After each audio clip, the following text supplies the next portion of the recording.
বন্ধুরা, আজ আমি এমন একটি বিষয় আপনাদের সামনে তুলে ধরছি যা শুধু একটি এলাকার নয়, আমাদের সবার জন্য গুরুত্বপূর্ণ।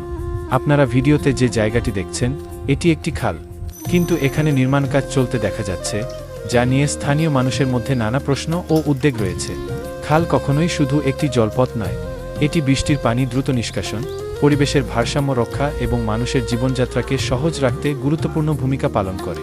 খালের স্বাভাবিক প্রবাহ বাধাগ্রস্ত হলে বর্ষাকালে জলাবদ্ধতা, পরিবেশগত ক্ষতি এবং সাধারণ মানুষের দুর্ভোগ বাড়তে পারে। এই ভিডিওর উদ্দেশ্য কাউকে অভিযুক্ত করা নয়, বরং সংশ্লিষ্ট কর্তৃপক্ষের দৃষ্টি আকর্ষণ করা, যাতে বিষয়টি সঠিকভাবে তদন্ত করা হয়। যদি সবকিছু আইন অনুযায়ী হয়ে থাকে, তাহলে সেটি স্পষ্ট করা হোক, আর যদি কোনো অনিয়ম থেকে থাকে, তাহলে আইন অনুযায়ী ব্যবস্থা নেওয়া হোক।